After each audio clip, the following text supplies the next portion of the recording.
tenemos un factor de riesgo, tenemos que tener en cuenta que este factor de riesgo debe ser controlado, es decir, no pasa el límite permisible, pero también tenemos que tener la otra contraparte, es decir, evitar que este factor de riesgo esté en contacto con algún tipo de área o superficie que pueda ir al trabajador. Y para esto es importante el uso de equipos de protección personal. Y esto más o menos ustedes ya lo conocen de forma rutinaria, porque cuando van al área hospitalaria usan algunos equipos de protección, por ejemplo, el uso de mascarilla, de bilones, de guantes, ¿no? Entonces, para ustedes es algo bastante cercano el uso de estos equipos de protección. En la ley se establece que las empresas tienen la obligatoriedad de proporcionar a sus trabajadores equipos de protección personal que sean de buena calidad y adecuados para el uso de su jornada laboral. Y que si no dan cumplimiento a esta normativa, están obligados y serán sancionados. Pero en la ley también dice que los trabajadores tienen la obligatoriedad de hacer el uso correcto de estos EPPs después de haber sido capacitados. Entonces, ¿se acuerdan ustedes cuando hablábamos de los principios de responsabilidad? O sea, había una responsabilidad bipartita, tanto de la empresa de proveer como del trabajador de usarlo. Y si hubiera algún accidente de trabajo donde no se cumpliera esta obligatoriedad bipartita, la empresa, por ejemplo, se exime del riesgo económico y legal de la aparición de ese accidente de trabajo o esa enfermedad ocupacional. Nosotros vamos a clasificar los equipos de protección de una forma cefalocaudal, es decir, con la estructura que nos va a proteger, y vamos a pasar a nivel del cráneo. A nivel del cráneo nosotros vamos a tener, por ejemplo, el uso de cascos, pásalo, el uso de cascos que nos van a proteger la parte cefálica del trabajador, ¿no? Son elementos que van a cubrir totalmente el cráneo, protegiéndolo contra ¿qué? Contusiones o por el efecto de algún tipo de golpe, por la corrosión de algún tipo de sustancia química con la cual pueda tener contacto.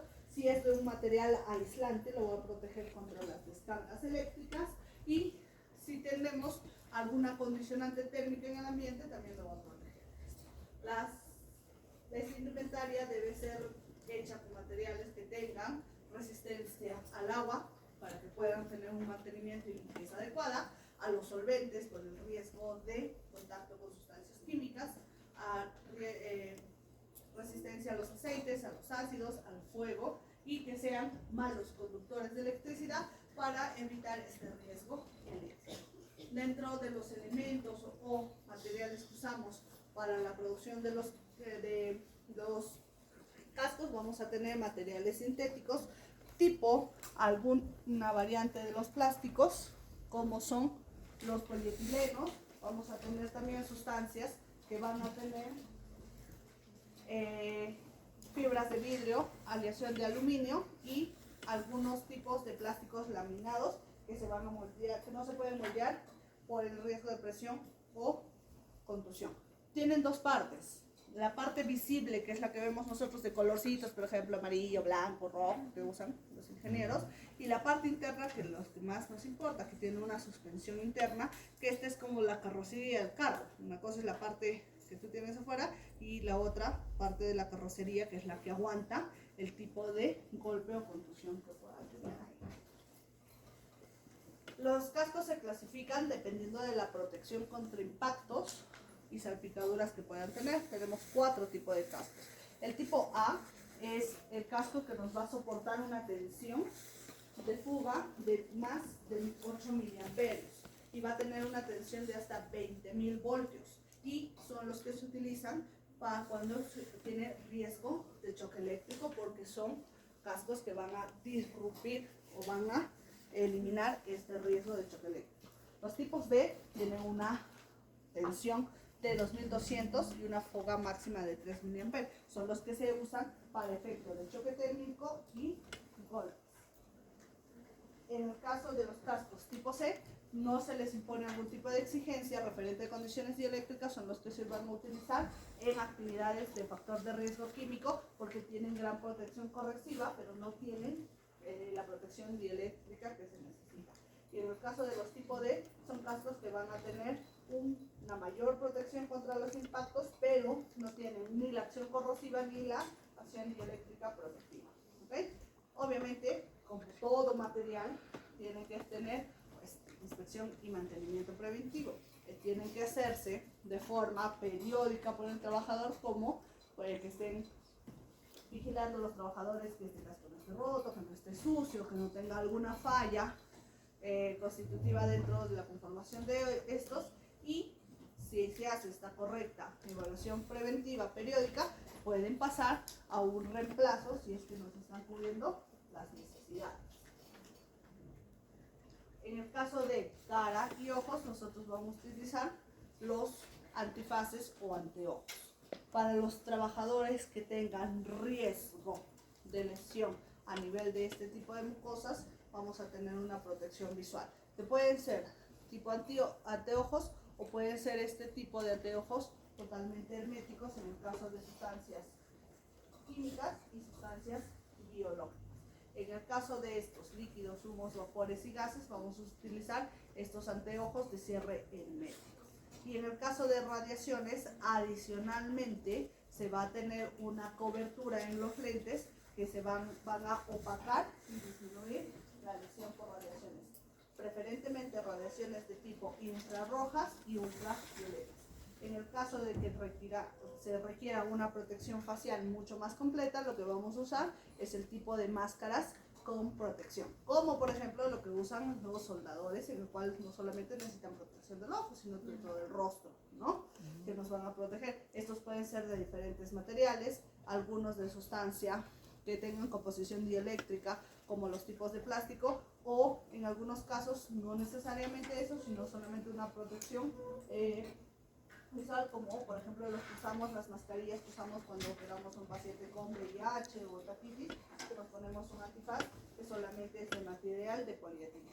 Y en el caso de que se necesita protección adicional, como por ejemplo cuando se trabaja con metalurgia o procesamiento de calor a altas temperaturas, este tipo de protectores faciales además van a tener en su fabricación un cristal o una pantalla con rejilla metálica sobre esto para evitar las salpicaduras y lesiones a ese nivel.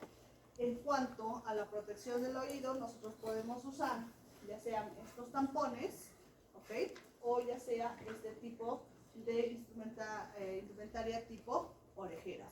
La importancia de estas orejeras es que van a evitar que llegue el estímulo vibratorio a nivel del oído medio e interno, y así se va a disminuir la exposición al factor de riesgo. Es importante que estas orejeras, en el contacto con el oído externo, tengan un material poroso que permita que el ruido se absorba de forma eficiente. Además, que tienen que tener una membrana sintética que tenga aire o un líquido de alta fricción, como puede ser glicerina o aceite mineral, para evitar que se rompa esa barrera hermética y así se protege el oído. Entonces no solamente es ponernos una esponjita, sino que tiene que tener estas dos partes importantes para la función.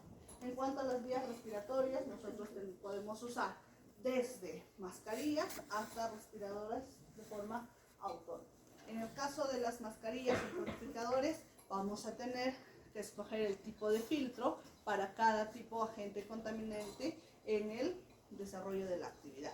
Pueden ser desde filtros que nos van a coberturar solamente el cierre hermético de boca-nariz, hasta filtros que nos van a coberturar toda la cara. ¿Okay? Entonces podemos usar dos tipos de filtro.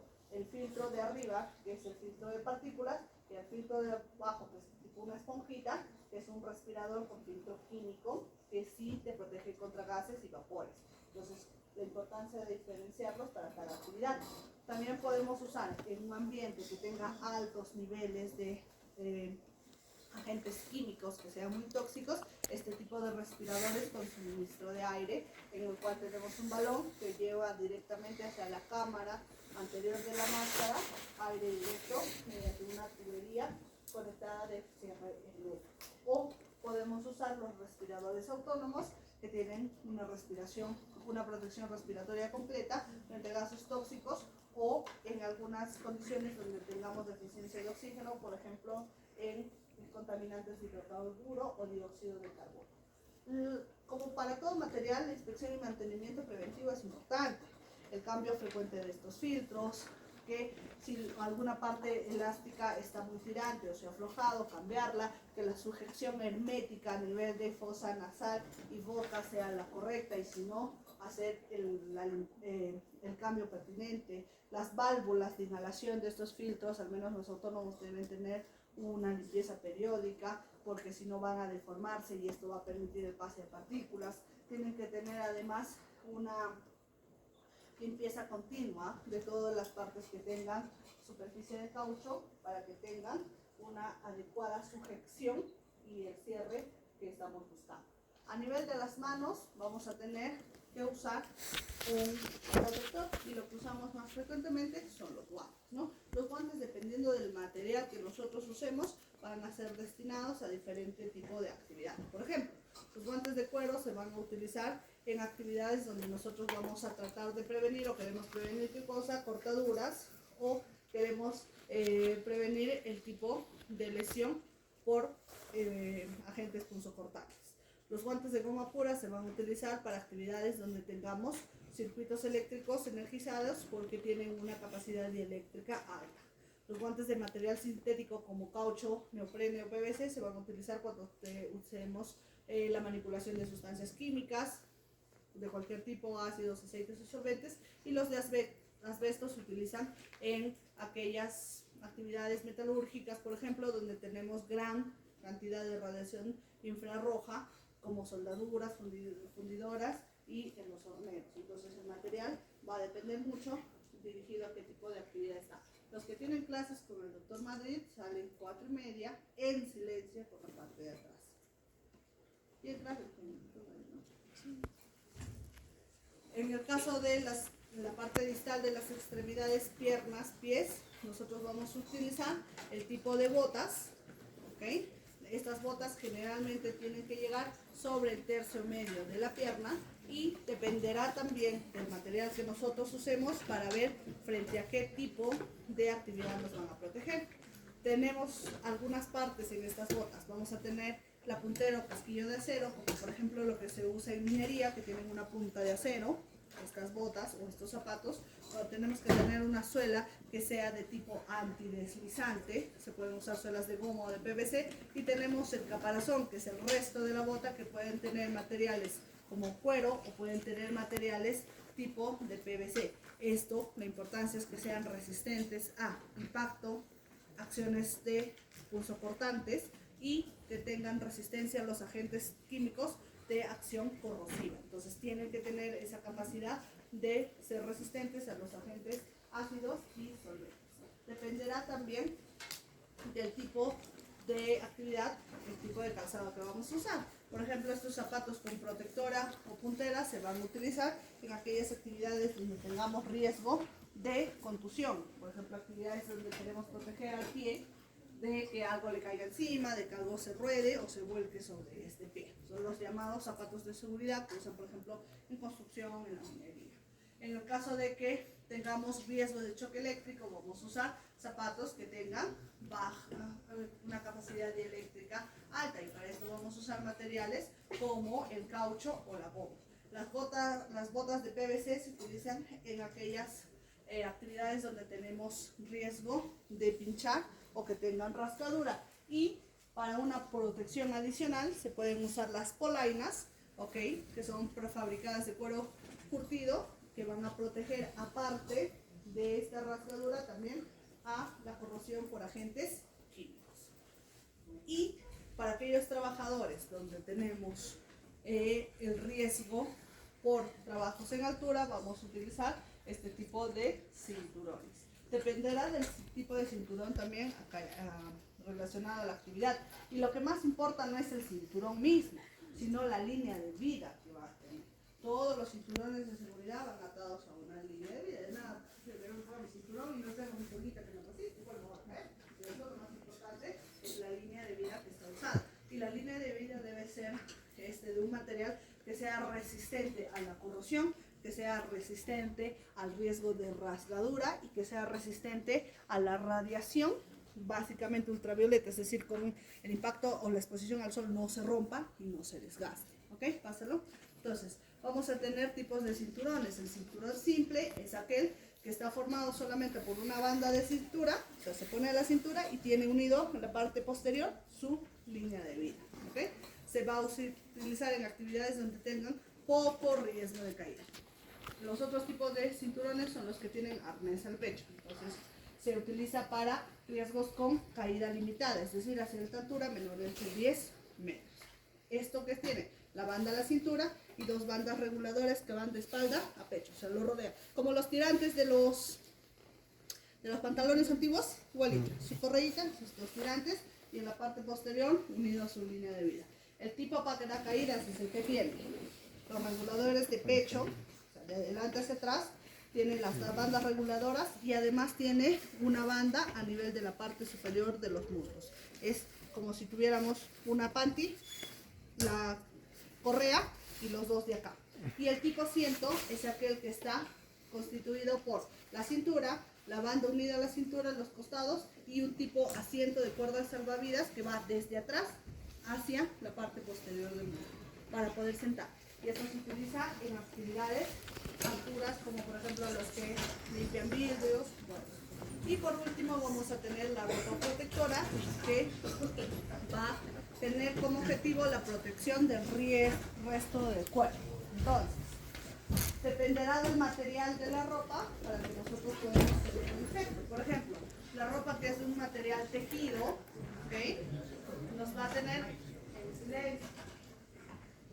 Nos va a tener la protección, son hechas de un material de algodón y están unidos a otros tipos de equipos de protección, como por ejemplo las botas con las polainas, como por ejemplo los guantes, y tienen la capacidad de hacer un cierre para el filtrado de sustancias corrosivas y sustancias críticas. Las ropas de cuero o aquella ropa protectora de cuero, generalmente tipo delantal, se utilizan aquellos que van a hacer un tipo de manipulación manual. Las ropas de caucho se van a utilizar en aquellas actividades donde hayan riesgo dieléctrico. Y el plástico se va a usar frente a las actividades de tipo corrosivas o donde se utilice algún tipo de material cáustico. ¿Okay? Entonces, de forma cefalocaudal vamos a tener una protección a nivel de cabeza, protección auditiva, protección visual, protección respiratoria, accesorios, ropa protectora, manos y pies. Y es así como se vería esquematizado el correcto uso del equipo de protección personal. Dentro de la normativa, todo establecimiento donde se haya decidido y se haya politizado tener un equipo o una medida de sistema de seguridad y gestión de seguridad y salud del trabajo tiene como finalidad contribuir a la mejora de las condiciones y factores que pueden afectar el bienestar de las personas, tanto en instalaciones, es decir, infraestructura, como la promoción de implementación de barreras de protección personal y el uso de ropas de protección personal y insumos referentes a esto está normado y debe estar planificado dentro de esta normativa. Dentro del plan anual se establece la modificatoria de compra, la modificatoria de restauración y mantenimiento de estos equipos de protección de salud. ¿Okay? Algo de lo que ustedes comúnmente ven en el área de salud, nosotros tenemos protocolos donde vamos a usar y ver qué tipo de equipo de protección personal. Por ejemplo, en el ambiente donde yo trabajo, que es ginecología, cuando nosotros operamos una paciente potencialmente de contagio, como son VIH y hepatitis, lo que usamos es material desechable. Toda la ropa azul que nosotros usamos, no usamos material de tela. Y eso, por ejemplo, debe estar normado en los protocolos de atención. En este caso estamos refiriendo a salud, pero en toda empresa debe estar normado qué tipo de protección debe estar para cada actividad. Entonces, toda empresa debe contar con un reglamento interno donde se establezca. Ok, reglas básicas de seguridad y salud del trabajo. Ven ahí el ratoncito, está preparado para su actividad, ¿cierto?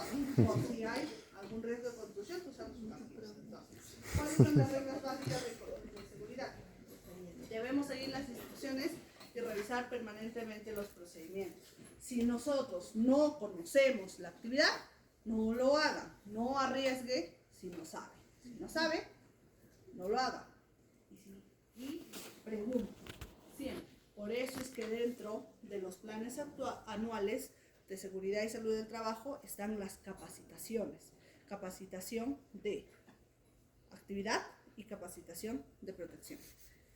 La segunda norma, corrige y avisa de inmediato. Si compruebas o detectas que hay condiciones inseguras del trabajo, no realices la actividad e informa de inmediato, comunica al supervisor. Recuerda que el que cae otorga. Si tú identificaste un factor de riesgo y a pesar de eso, si persististe en realizar la actividad, tienes riesgo de que ocurra un accidente de trabajo o estés frente a la aparición de una enfermedad ocupacional.